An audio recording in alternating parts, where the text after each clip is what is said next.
This is One Vanderbilt, a 73-story, 1,400-foot tall skyscraper in Midtown Manhattan. When it opened in September 2020, it added 1.7 million square feet of office space to the city.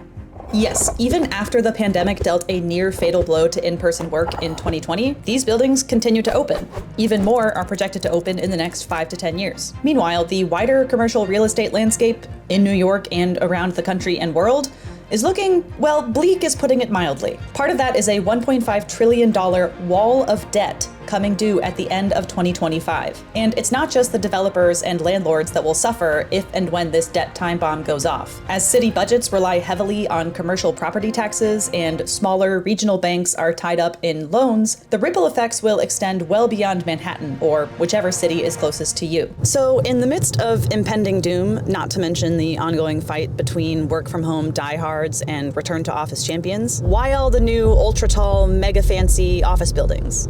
And are they set to cushion cities against some of the office apocalypse fallout, or is it sort of the economic equivalent of rearranging deck chairs on the Titanic? Who better to find out than me, someone who hasn't worked in an office since 2019. So I spoke to someone who knows what they're talking about, hopped a train to New York, and visited these buildings in person, from One Vanderbilt to the infamous Hudson Yards. And I think I finally understand their strong yet seemingly illogical appeal. To be clear, this is a national and global phenomenon, but I'm going to New York because it's a really good example and it's nearby. So enjoy the dulcet tones of this Metro North Railroad.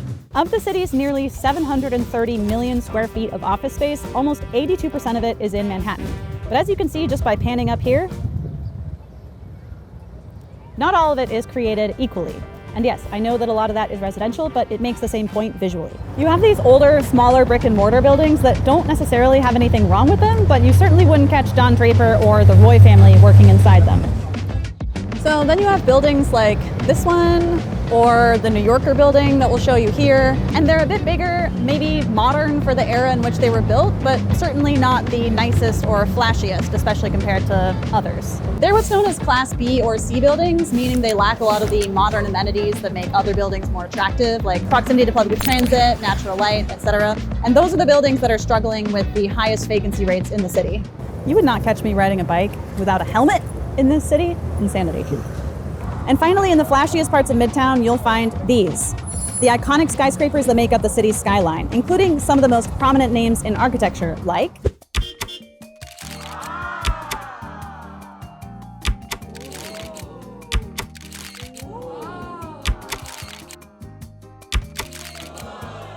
these are mostly Class A buildings, meaning they're among the nicest, most conveniently located, most desirable, etc. I just feel bad for the Chrysler building. Like, it's been here doing its thing for almost 100 years, and then this young upstart One Vanderbilt comes along and is just like literally almost overshadowing it. As both a younger and older sibling, this metaphor really resonates with me deeply. Side note though, this class system is squishy at best, so two experts might disagree on whether a building actually qualifies as Class A. I'm pretty confident in my classifications in this video, but I fully expect some pushback in the comments. Anyway, even these buildings are struggling to attract tenants as much as their owners and the city would like. They're not struggling nearly as badly as the suburban office parks, but the difference between 90 and 99% occupied is huge when you're talking about thousands of unpaid for square feet. So at this point, you might think that adding more office space on top of all this unfilled office space is absurd. And in that case, you are not a real estate developer in New York. From their perspective, it makes perfect sense, which is why in recent years, more and more space has opened. Space like this.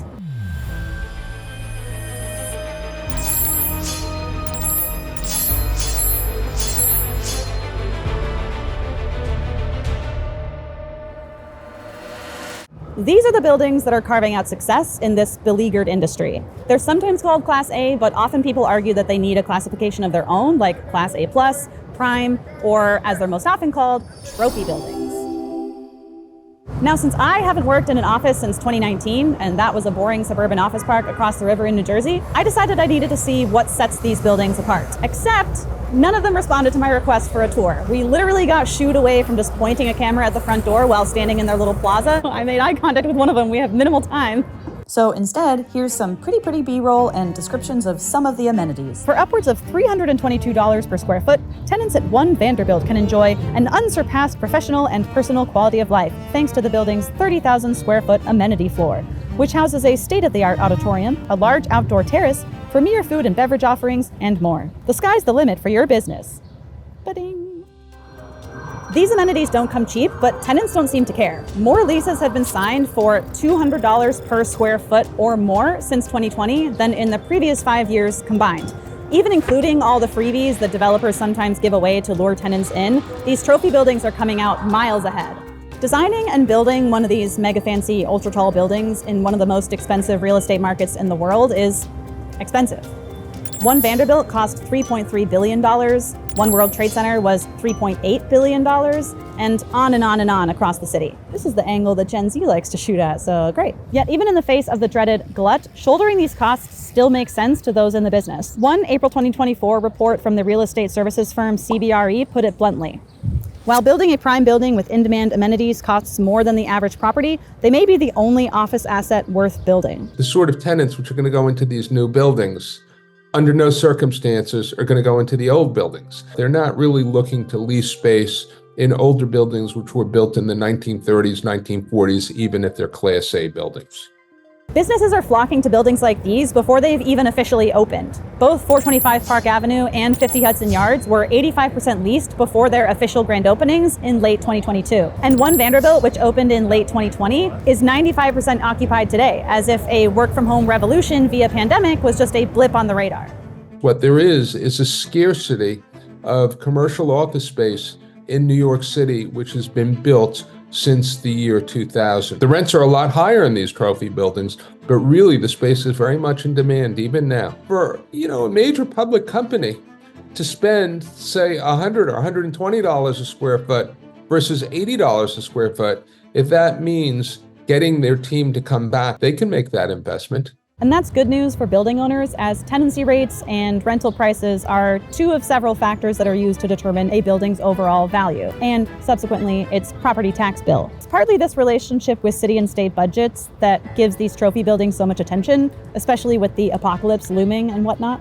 One much written about study by researchers at Columbia and NYU business schools predicted a pretty sharp drop in the overall value of commercial real estate in the city, up to 50% in the worst case scenario. But for the stock of Class A plus or trophy buildings, the effect was much less, capping out at around 26%. Still bad, but not nearly as bad. The bottom line seems to be that if you're looking to build office space in the city, go big or go home. Anything else just isn't worth it. Of course, that price tag becomes all the more worth it when you get significant help from the government, even at the cost of embittering thousands of New York locals. For that story, we need to head east.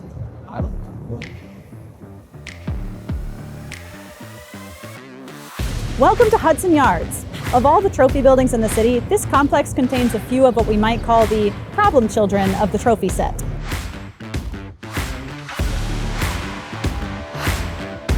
By the way, we also got shooed away from the front door of 50 Hudson Yards, so it's not just a One Vanderbilt thing. Apparently one of the amenities that you can get if you work here is that annoying camera people and their nosy reporters will be shooed away from the front door. Folks, it is far too windy to film any stand-up audio in Hudson Yards, and besides, we're just going to keep getting shooed away from these super fancy buildings. So luckily, there's a ton of B-roll of these places online, so we're going to cut to that right now. When it's done, this 28-acre area will have 18 million square feet of mixed-use space. 2 million of that will be in 4 ultra-modern office buildings and 1 office/residential building. But back in 2005, this place was considered the last frontier in Manhattan, but one that the city government worried would remain undeveloped without significant inducements, namely tax breaks. The idea is simple: convince developers to transform this last frontier by promising billions in tax abatements that will, in theory, pay for themselves over time. The reality is more complicated. There's a ton of nuance and detail to this, so be sure to check out all of our sources below, and especially this study by researchers at the New School. But the bottom line is that instead of being self-financing, Hudson Yards has so far cost taxpayers about $2.2 billion. And at least in the case of 50 Hudson Yards, there are questions about whether these flashy new buildings are just cannibalizing leases from elsewhere in the city, which in the economic big picture is just sort of the equivalent of rearranging deck chairs on the Titanic. That debt iceberg is still looming off in the distance. Of course, any prognostication on my part could have this video aging like milk if 10 years from now, the property taxes from these trophy buildings are keeping city and state budgets afloat. I think it's overblown. It's not the situation which existed 2 years ago. I mean, there's still a fair amount, a lot of remote work going on, but I would not be surprised if the occupancy rates gradually climb over the years. And by years, in the next 5 years, 10 years. What to do with all the left behind offices? Well, one much touted idea is to convert them into housing. It's kind of a 1-2 punch of removing unnecessary office space from the market while adding vital housing. But estimates suggest that only a very small percentage of buildings could feasibly be converted into housing, some 15% across the whole United States and only 3% here in Manhattan. Why? I have no idea. Maybe that's fodder for a future video.